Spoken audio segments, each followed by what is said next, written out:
Përshëndetje të gjithëve. Vitin kaluar, Bashkia e Librazhit u shpall si bashkia me performancën më të mirë. Këto punë të mira duket se po vazhdojnë edhe për vitin 2026. Për të folur diçka më tepër rreth këtyre projekteve në dobi të komunitetit, të ftuar në studion e Infoweb Media, kam kryetarin e Bashkisë së Librazhit, Mari Glendisha. Mirë se erdhën në studion tonë. Mirë se gjithë dhe faleminderit për ftesën. Bashkia e Librazhit nga të gjitha bashkitë e Republikës Shqipërisë doli me performancën më të mirë, doli e para në renditje. Kjo është fal bashkëpunimit të mirë me stafin, me këshillin bashkiak, por dhe me komunitetin. Si bashkia e parë, ne, qeveria na miratoi dhe një fond rreth 162 milion lekë të vjetra si bashkia e parë me performancë më të mirë. Kemi bërë një punë shumë të mirë si me menaxhimin e të ardhurave, si me buxhetin e bashkisë, ku jemi munduar që buxhetin ta ndajmë në të gjitha njësitë administrative sipas numrit të banorëve. Dhe kemi investuar në infrastrukturë, sepse paralelisht me infrastrukturën ne zhvillojmë dhe turizmin malor. Sepse një investitor që do të investojë në një zonë malore duhet infrastruktura.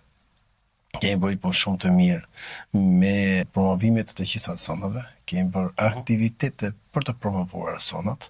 Promovimet janë duke filluar nga fshati më i thellë i Bashkisë Librazh, por dhe në të gjithë territorin e Bashkisë Librazh, sepse duke promovuar zonat, duke bërë aktivitete për të thithur sa më shumë vizitorë që të vinë të vizitojnë Bashkinë Librazh, detyrimisht ato vizitorët sot është kthyer që nga qytet tranzit që ka qenë Bashkia e Librazhit, sot e them për të gojë që Bashkia e Librazhit është qytet me destinacion turizmi malor. Çdo ditë në Librazh ke turist, nga hëna deri të dielën. Në njësinë administrative Steblev, në fshatin Furstudën, ka qenë i miratuar fshatrat tek ishin fshatrat turistik, ka qenë Furstudra dhe fshati Dardh, i miratuar nga qeveria Rama. Sot fshati Furstudën është kthyer 100% fshat turistik. Po investojmë në disa balkona panoramike, në zipline, por kemi investuar te liçeni i Furstudës, kemi investuar në parkun kombëtar, pasi përfunduar më rikonstruksionin e rrugës kryesore që lidhet me Bulqizën, ai fshat ka marrë një zhvillim për sa i përket turizmit. Është fshat që njihet fshat që prodhon patatet. Më para patatja ishte 250 lekë të vjetra kilja. Sot patatja aty nuk e gjen pa 500-600 lekë kilën. Më para vinin ditë tregu, ditë shtunë, ditë të hëna në qytet me thas në krah dhe vinin shisnin ditë të tregu. Sot shkojnë nga Elbasani, nga Tirana, jo e blejnë atje. Pse? U bë rruga, krijo patjetër, por dhe shumë vizitorë, turistë që shkojnë atje, vizitojnë Furstudën, e blejnë dhe produktet e atje. Është investuar dhe në disa njësi të tjera administrative, ku unë them që të gjitha fshatrat e Librazhit sot janë të lidhur me rrugën kryesore, janë të lidhur me asfalt. Më para nuk ka qenë. Paralelisht me rrugët, zhvillohet turizmi malor.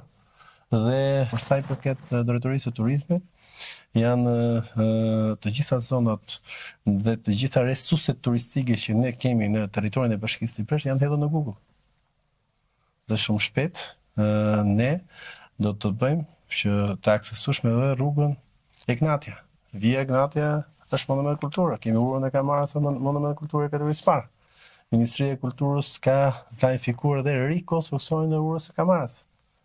Momenti që përfundon rikonstruksioni i urës së Kamarës lidhet me vijën e Egnatia dhe Bashkia e Librazhit ka pasuri natyrore dhe kulturore që si kanë asnjë bashki tjetër. Dhe themi plot gojën që qyteti i Librazhit është qytet unik. Pra ngërshëtohen bukuritë natyrore themi me patjetër. Bukuritë natyrore dhe kulturore. Po, kulturore. Dhe historike. Dhe historike. Përmendet vijën Po. e Gnatja.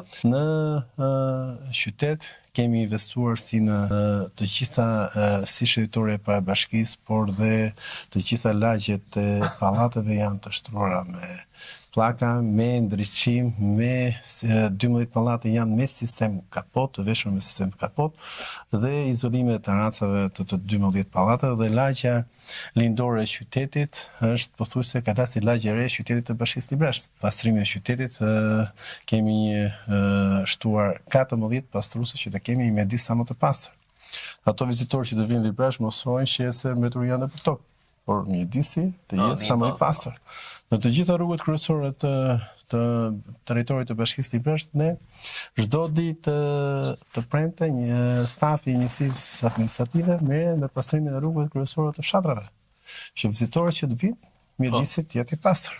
Po të jetë jo vetëm qytet, Jo vetëm qytet, por edhe fshatra. Po në këtë kuadër, pra disa nga investimet kryesore që në momentin që ju keni ardhur në krye të kësaj bashkie.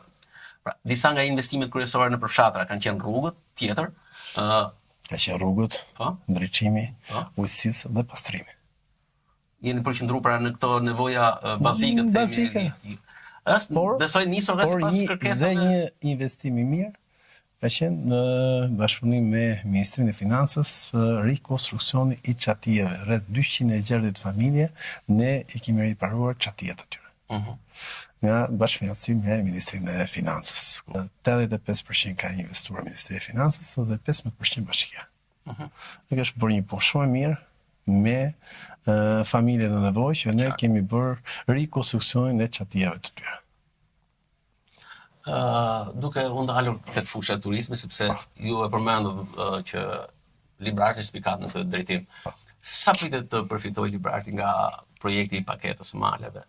Ne kemi rreth 260 aplikime me ligjin e paketës së maleve. Nga këto aplikime, 12 dosje janë bërë gati dhe në mbledhjen që do kemi tani në Këshillin Bashkiak, do të kalojmë 12 investitorë që kanë aplikuar me ligjin e paketës së maleve. Dhe ftoj të gjithë ato që kanë mundësi dhe kanë shprehur dëshirën për të investuar me ligjin e paketës së maleve, Bashkia e Librashtit ka krijuar një staf që merren me plotësimin e dosjeve të tyre. Do të kenë mbështetjen e bashkisë. Prioriteti i bashkisë është të thithë sa më shumë investitorë të vinë të investojnë në zonat malore. Tani me rikonstruksionin e rrugëve kryesore të fshatrave, ne dhe po thithim sa më shumë kërkesa për të ardhur për të investuar te paketa e maleve. Dhe shumë shpejt ato nisur nga resurset që ka Librashti, nisur dhe afërsia natyrore dhe kulturore që ka patjetër. Edhe me korridorin 8 që po. Edhe me rrugën korridorin 8 që po. Po. Çfarë bëhet kryesisht me rinin, sepse siç dihet, kohët e fundit një ndër plagët thevit të shoqërisë tonë është largimi i të rinjve nga vendi. Ju si bashki, apo punoni konkretisht që ata të qëndrojnë aty?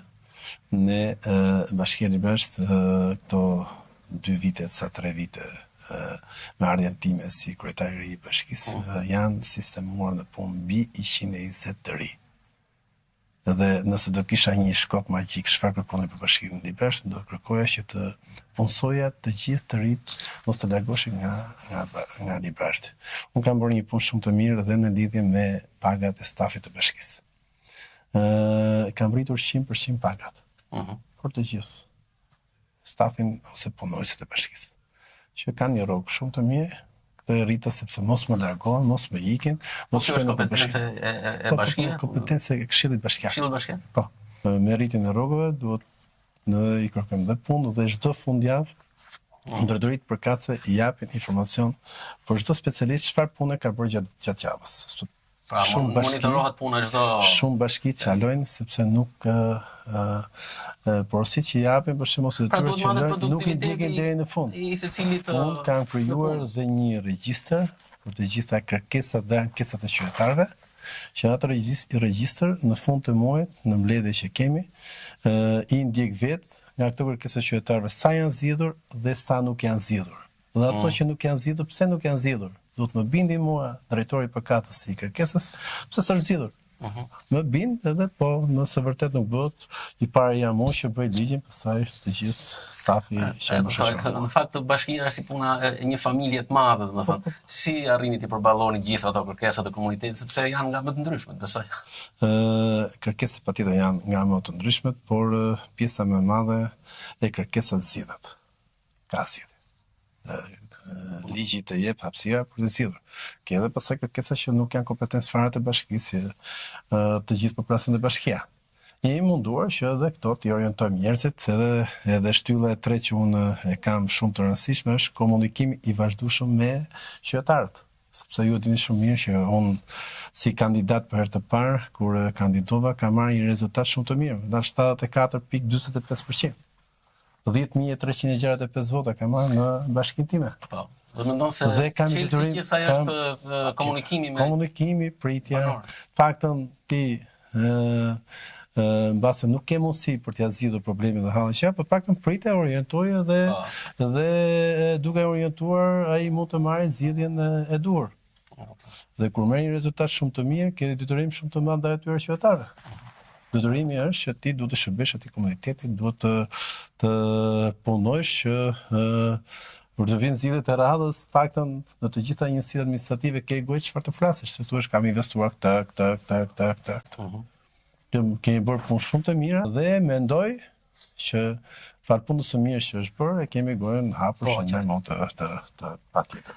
Para pak ditësh Librarti kalojnë kategorinë e parë dhe ndoqja të entuziazmit që kishin vetë sfordashtit e Librartit, por edhe ju pash. Domethënë cili është objektivi? A ka mundësi bashkia me mbështet ekipin edhe cili është objektivi për sezonin që vjen? Ishte një premtim që unë e kam dhënë gjatë fushatës, që brenda mandatit tim të parë, unë klubin e Sopotit do ta ngjis në kategorinë e parë. Dhe pas 10 vitesh e ngjitëm në kategorinë e parë. Ishte një punë shumë e mirë, e bërë nga stafi teknik, ku unë gjej rastin të falenderoj të gjithë futbollistët dhe stafin teknik për punën e mirë të bërë gjatë sezonit që kaloi. Por dua të falenderoj të gjithë tifozët dhe qytetarët e Librartit që e mbështetën ekipin në të gjithë sfidën, dhe ishte një sfidë për ekipin e Sopotit, që sfida ishte që të ngjitej në kategorinë të parë dhe u ngjit. Okej, urime. Faleminderit. Një ndër pikat e forta të Bashkisë Librasht, me sa kam konstatuar, ka qenë edhe bashkëpunimi me donatorët huaj. Pa mbërthyer në investimin e interes të bashkisë, komunitetit kuptohet. Si po procedohet në këtë? Bashkia Librasht me ardhjen time kemi krijuar dhe drejtorinë e projekteve me BE. Kemi drejtorish me staf të përgatitur, çdo thirrje që hapin donatorët e huaj ne aplikojmë për projekte, sipas kërkesave që ato kanë. Kemi marrë goxha investime nga donatorët të huaj, por edhe nga qeveria jonë. Fal bashkëpunimit të mirë me to. Kemi bërë patjetër një bashkëpunim shumë të mirë, por një donator ose një shoqat ose një thirrje që hapet për të një projekt, nëse ti nuk je i gatshëm të përgatisësh projektin, kush të ndihmon? Ne kemi përgatitur projekte dhe kemi shumë e shumë projekte të tjera që kemi në vazhdim dhe shpresojmë që të financohen nga donatorët e huaj. Sapo kemi lidhur një marrëveshje me një donator i huaj amerikan për të pyllëzuar të gjitha parcelat ose tokat që kemi në djerë. Do të pyllëzojmë të gjitha. Ose me pemë frutore, ose me pemë një shile dimive. Kjo është gjë shumë e mirë për Bashkinë Librasht. Dhe me këtë donator rrisim sipërfaqet e gjelbra plus duke i pyllëzuar ato, do punësojmë shumë veta për të marrë me këtë punë, por kemi lidhur dhe një marrëveshje tjetër me mbetjet urbane dhe ujërat e zeza. Dhe me këtë marrëveshje që kemi lidhur, besojmë që në muajin shtator ne të fillojmë impjantin e proponimit të ujërat e zeza dhe mbetjeve urbane.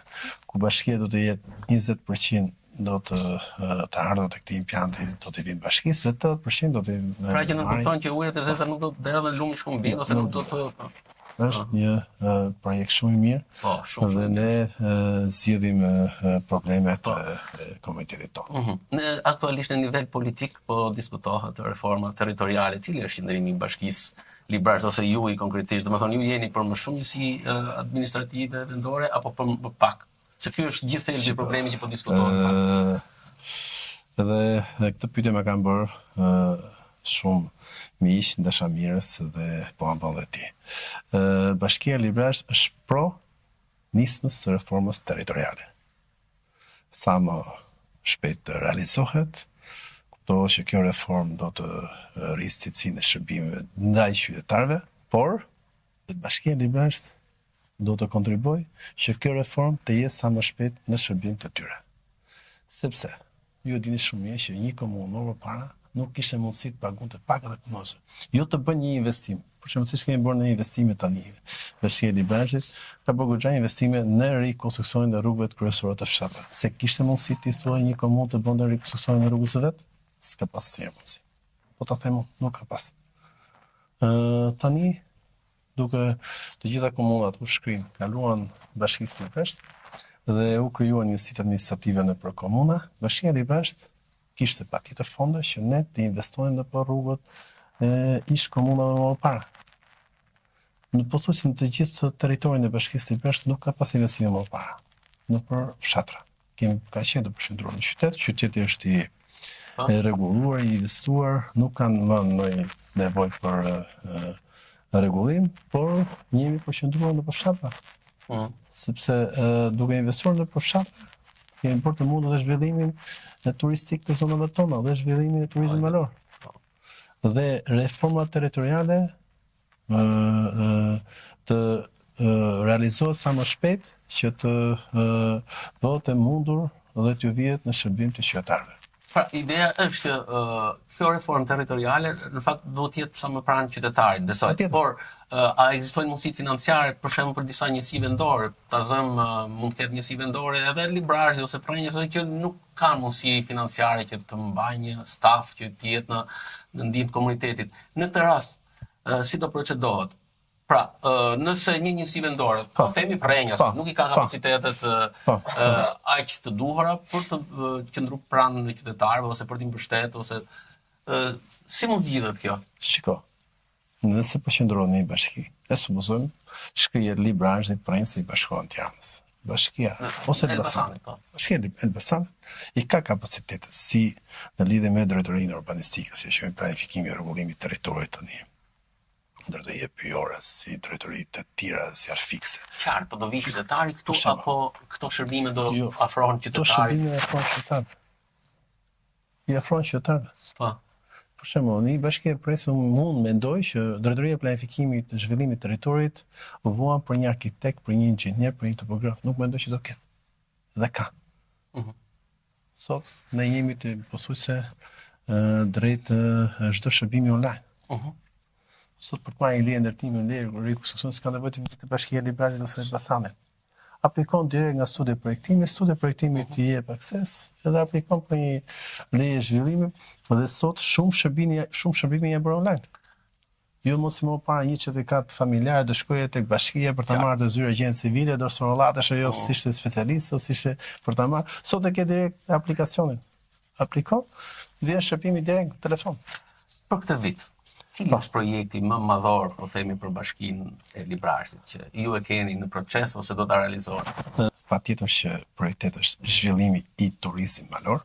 Rithemi prapë këtë turizmi. Patjetër. Dhe kemi disa projekte që kemi përfunduar dhe shpresojmë që të realizojmë brenda këtij viti. Projektet janë në infrastrukturë, shkolla, ujësisa dhe në ndriçime. Këto janë projekte përmbajtore që ka Bashkia Librare. Në i peng për investimet që mendon se nuk ke për të arritur derisa të vinë zgjedhjet e ardhshme. Pra, ju por edhe në krye të kësaj bashkie keni vendosur objektiva vetes. Patjetër. Edhe keni realizuar ato që ju shpreh dhe i thatë. Kush mbetet si peng që do ta realizosh deri në zgjedhje? Më ka ngelur vetëm një premtim pa realizuar. Është lagja e stacionit të trenit në Bashkinë Librare. Dhe kjo lagje, unë me Fondin Shqiptar të Zhvillimit, shpresojmë që nga fundi i qershorit të finalizojmë projektin për rikualifikimin urban të lagjes së stacionit të trenit, sepse lagja e stacionit të trenit lidhet me lagjen Ushtaragut dhe me spitalin. Po unë arrit të bëj një unas të madhe për të shfryrë dhe trafikun që është krijuar në verë në Bashkinë Librasht. Shkryuar një trafik që me këtë lagje unë shfryj trafikun e krijuar dhe rregulloj gjithë lagjen e stacionit të trenit, me rrugë, me ndryqime, me trotuar, me hapësira të gjelbrave publike dhe ajo bëhet lagje e qytetit.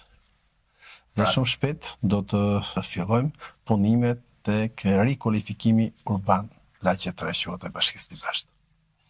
Ju në fakt e përmendët edhe pak më parë që pavarësisht kandidon apo nuk kandidon, dhe do t'i shërbesh kur çdo që tjetë.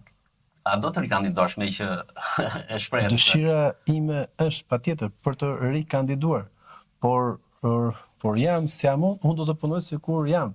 Dhe nëse nuk do jem, do mbështes ato që do jetë. Të uroj suksese për gjithë punë dhe projekte. Shumë faleminderit për intervistë. Faleminderit. Ishim me kryetarin e Bashkisë së Librashtit, zotin Mariglend Disha. Rishihemi në takime të tjera.